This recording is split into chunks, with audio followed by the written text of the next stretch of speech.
It's been a long time coming, but there's some fresh power.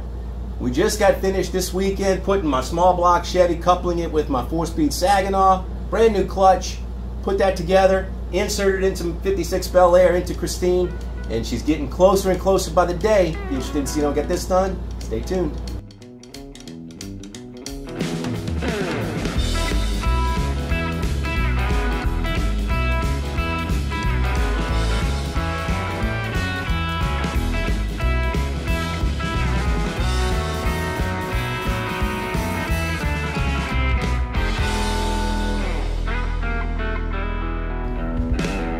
Alright, welcome back to another episode of Restoring Christine. This is a milestone. I'm reuniting the motor and transmission with the body. Cannot wait. Oh, this has been a long time coming. Got a new clutch. I got a... the motor's been refreshed. The transmission's been refreshed. All the leaks have been fixed. I mean, we've really come a long way. So, a couple episodes back, I tore down my small block 350 only to learn that it was a 307. But, I decided to go ahead and stick with it. It's a 30 over block, and I got me a set of GM 416 HO 305 heads. Did a little bit of mild porting work on it, a little bit of gasket matching, a little bit of pocket porting. That was in the next episode, which I put a little link up there. And then this past weekend, or this weekend, so far, I went through my GM Saginaw 4-speed. It's got a Hurst competition shifter on it. And I took this apart and rebuilt this, or actually just cleaned it up and got it all refreshened. Changed all the seals in this transmission, front seal, rear seal, all the seals on the shift linkage. Got this thing ready to go back in. I got my flywheel is ready to go. I got me a brand new clutch kit from Summit. And this is my old clutch. And I was fortunate because there's a lot of things on Christine that's definitely not factory, and this is one of them. So this clutch is a 10 spline, 10 3/8 inch diameter single plate, and I was fortunate that it had a part number on it. I was able to just double check myself, so I measured the splines, counted the splines, and this is the clutch kit that it is, a Summit 700 806. And what comes in here is the pressure plate, the clutch plate, the alignment tool, release bearing, a throwout bearing. So now what I also had to do, and this is this is a trick. My clutch release fork had a broken tongue on it. The little the spring-loaded clip on the back that holds everything in place, mine was broken. And I ordered a replacement that wasn't exactly the right one. And I could not for the life of me find this exact piece. Don't know what it came off of. So what I decided to do is I cannibalized the brand new part, which had the identical heat-treated piece here, and I made me a hot rivet. So I hot riveted that in with my torch and a ball peen hammer, and that should be good to go. So we're going to put that back on. Christine's ready. She's got new transmission mounts. Just put those in. I got new front motor mounts because Christine's got the old classic motor mounts from the front. It doesn't use the more late model motor mounts from the side of the block. I've got my electric hoist up in the ceiling, ready to go. So what I've got to do is I've got to take them, I've got to mount the throwout bearing and the bell housing to the transmission. And I'll set that on the side, and then I need to take the motor, pick the motor up with the hoist, get it off the engine stand, and then I can mount the clutch and the flywheel onto it, and I can marry the two and slide them in. So let's get going. So let's start with the bell housing. Got 4 3/4 inch head bolts. I guess these are, I'm not sure, 1/2 inch, maybe 7/16. But you know, if you look at this bell housing's got a bit of a patina to it. And I'm leaving it that way because that's the only thing that I can say that Christine has that's from 1956. And I think it's kind of cool. So we're going to clean everything around it and let that survive along. See if I can get these bolts started. That's going to be it. You know, we're just going to put that in, let that go. As is where it is. The rest of my bolts. So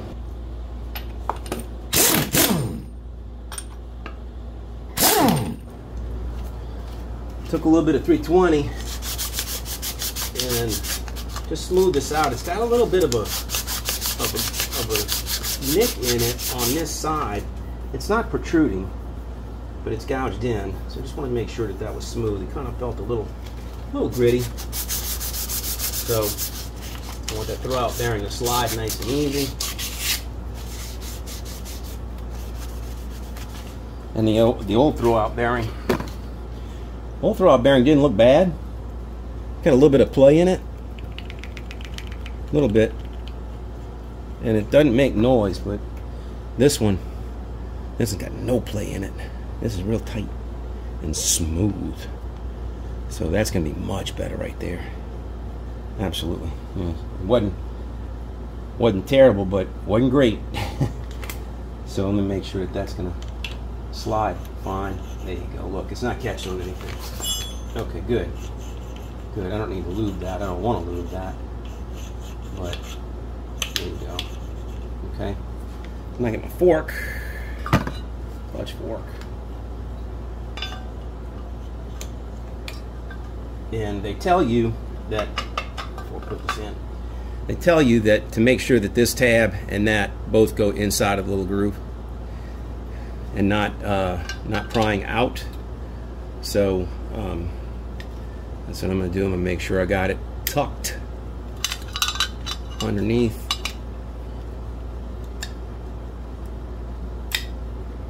Like that. Like that. Okay, so now hopefully I can get this on. Yep. Just like that. Push it all the way in. Bottom it out. Hopefully I can get this now. The tongs on the back is the little ball. There's two little tongs that you got to get.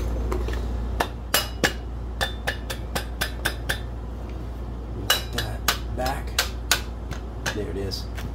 Now it's in. There it is. On the ball now. Oh, there you go. Got full movement. Everything snapped in place. Alright, that's good to go. Alright. Well, shoot. That's all I got to do in the transmission, to be honest with you. So let's turn our attention to the motor.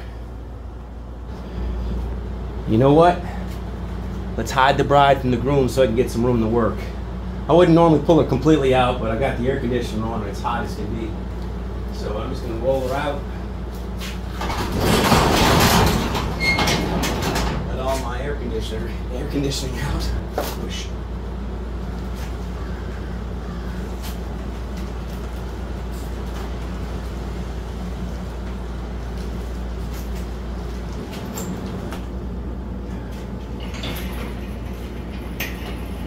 Call my channel Jackleg Garage.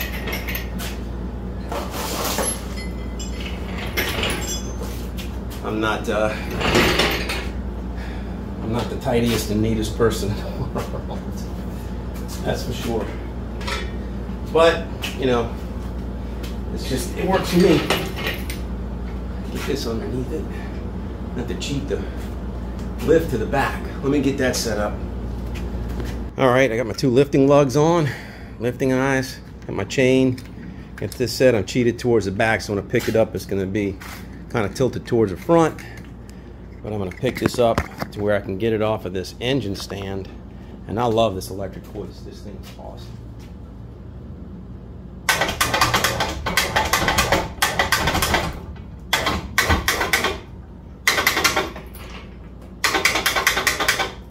There we go. I got the weight. There you go.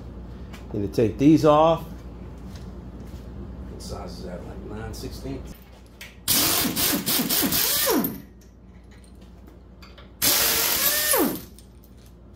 This is a Harbor Freight engine stand.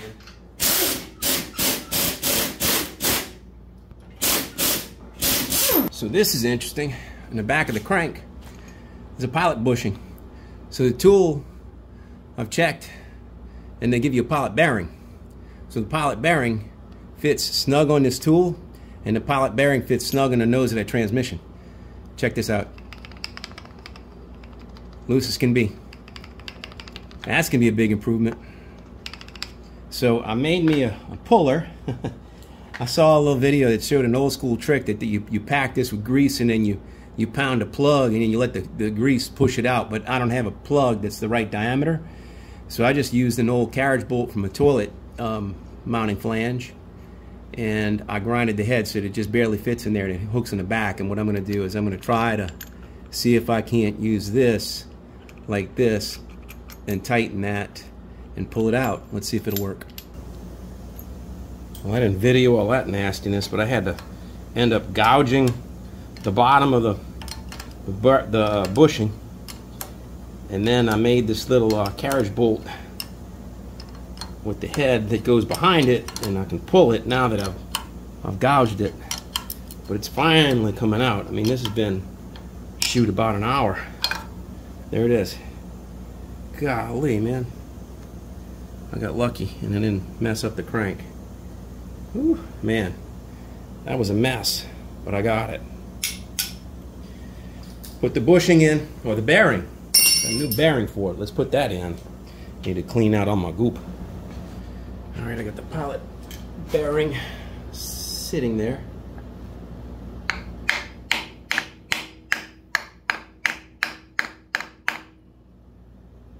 if we can get it to go.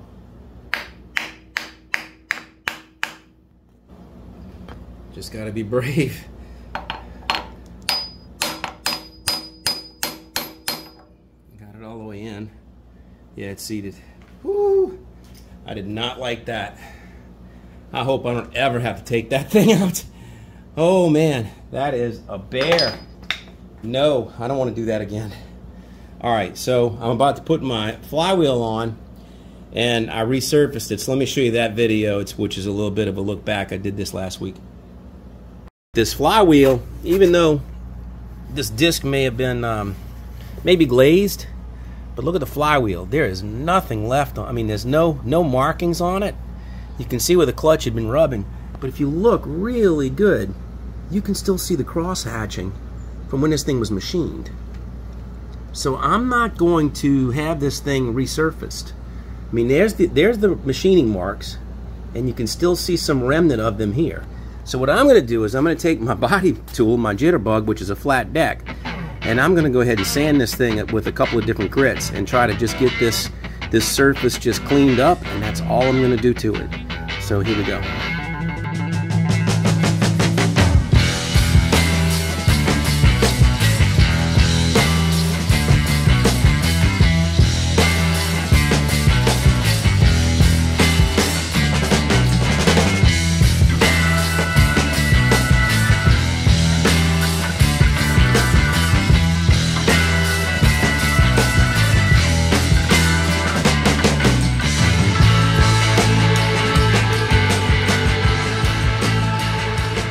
Think I can still see the marks from where this thing was previously machined, so I know I didn't take a whole lot off of it.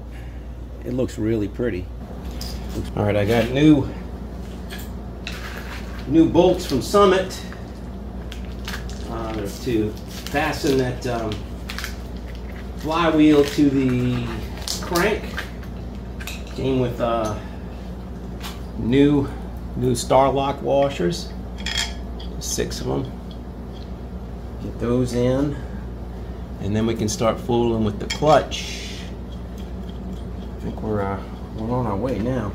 I'm looking at the weather outside. It's threatening to rain. I need to get Christine in here, so I need to pick up pace. All right, get this tightened up, and then we'll get much closer. Wow, there's no comparison between this new clutch plate and the old one. The old one, you kind of see it shiny and glazed. See it? See how this is dull? That's nice. I'm surprised the Summit one, it doesn't say which side goes to the flywheel. I know I've seen them, they're marked. This one's marked FW side, flywheel side. So that goes towards the engine. So this one's not marked, but that's what we're going to do. We're going to put that one towards the engine. So let me get the alignment tool in place. I'll get my bolts ready, and we'll start putting this thing together.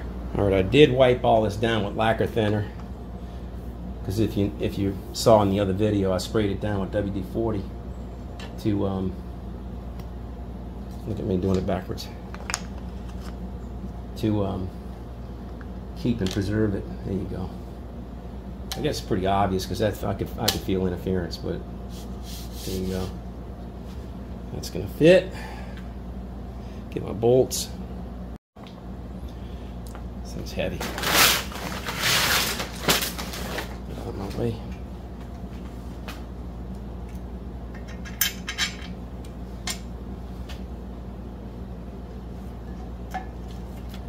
Well, that's convenient. You got a little recess to the hole that it's not threaded right off the top, so you can kind of do that and kind of set them in place.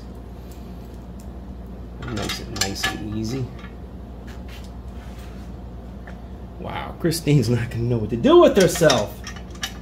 Gee whiz, that is pretty. Yep. I don't want to tell you what I just saw on the side of it. Made in Korea. Yuck.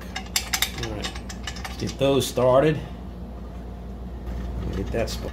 Alright, this ought to start picking up some tension in a second. Yeah, I'm starting to feel it.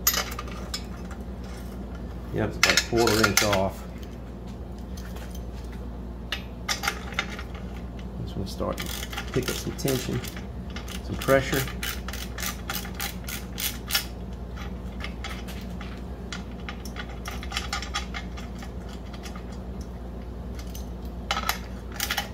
Then what?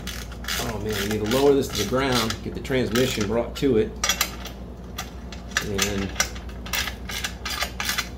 couple the two together. I hope I got all my bolts that go between the bell housing and the back of the block. All right, I got it tight. Whoop! There it is. Clutch is in. It's aligned. Transmission ought to go just fine. So there we go. Let's let me lower this to the ground, and then we'll bring the transmission over here and bolt those two together.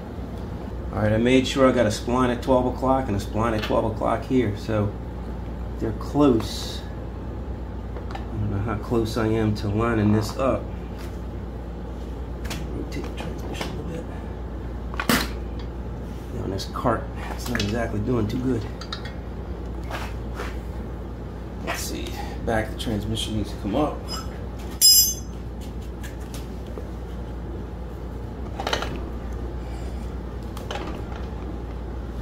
It's close, it's close, it's close. All right, I'm on my way now. I think I got it lined up. I got 3 long bolts in, and I'm starting to pull it up tight, and it's, I just have to keep using spacers. I'm using sockets, but it's drawing it up. It's drawing it up. It's getting close. Man, it's like the Three Stooges. Slowly they turn, step by step, inch by inch. I finally got it. So now I just need to get the bolts in, and then we'll be golden. So let me go ahead and get this, and then we'll bring Christine back here and push her back in. All right, before I forget, gear oil. I'm using non-synthetic. I'm going with old school petroleum 80W90. Even though this transmission's tilted right now, the main gear case here has a bulkhead right here, so it doesn't exactly come out of the tailpiece as readily as you might imagine. But first, it'll take all of a quart, and what I'll have to do is I will have to, once this is in Christine, and I'll go ahead and Christine's level, I'll go ahead and make sure I got this topped off. So right now, that's all I'm going with. I got a quart in there. I think it's 1.5 quarts is what they say it takes. So that's a start. That's a start. They clear everything off the floor, and then the next thing I need to do is when I bring Christine in, I need to measure from the bell housing mount to this shifter, because I need to cut a hole in the floor. I never did do that, so I need to do that as I'm putting the motor in. All right, we're getting close now.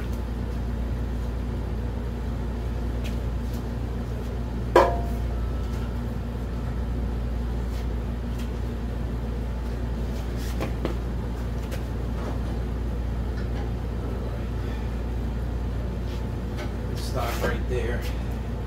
Close the garage door.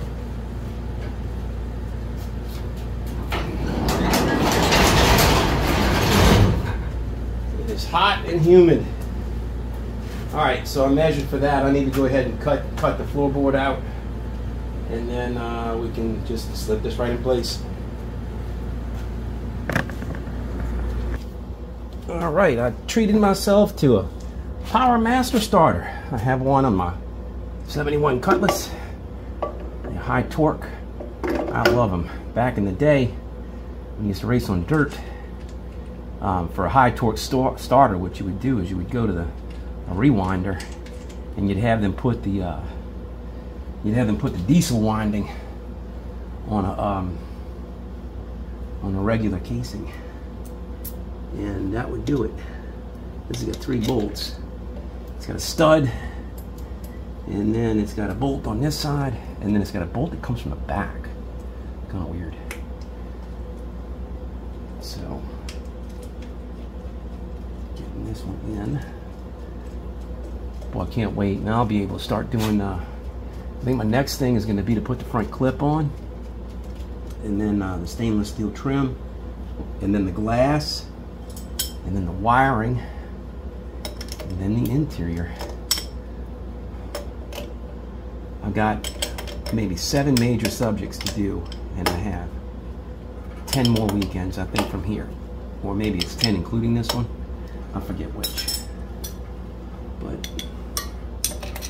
we're gonna get it done.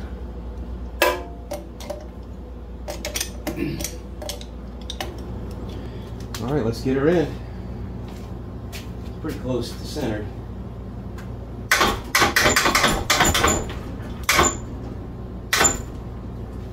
So easy with that electric hoist.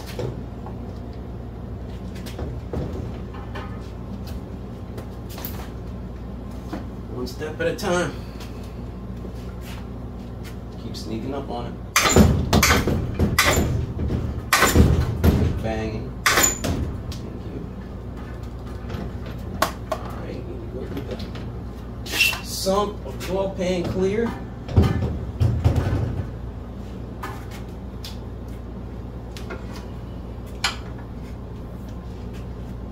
Over it some more.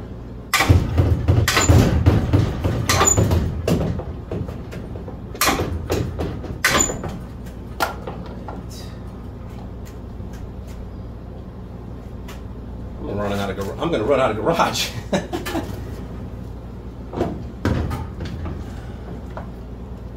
Well, stay forward. All right. Drop one more. All right, I got it. Phone died in the middle of all that. I had to take the 2 transmission mounts off, mount them to the transmission, and then let it go in that way. And then I was able to get these front mounts in, the back mounts. I just need to shift it now and then get those bolted in, but they're very, very close. Motor looks good. I got plenty of clearance over here off of this head for headers. I don't know what the heck everybody's been fussing about. I got a set of Sanderson headers on order. So let me go ahead and bolt this up, and we're there. Well, we got it done. You ready to take a look at it? There it is. There it is. So it's in there. It's looking really good. You know, I'm not gonna show you my valve covers yet, but I've got those. My new front engine mounts. They're there. Got new transmission mounts back there. They're doing just fine. You can see the clutch. The fork is right there sticking out, waiting for my clutch linkage that goes here. I've got plenty of room over here on the starter side. I got room for headers to go in here. I got some Sanderson headers on the way. They should be here later this week. Got my 4-speed shifter. I missed just a little bit. I need to cut that hole back just a tiny bit because the shifter bangs and I go into 2nd and 4th.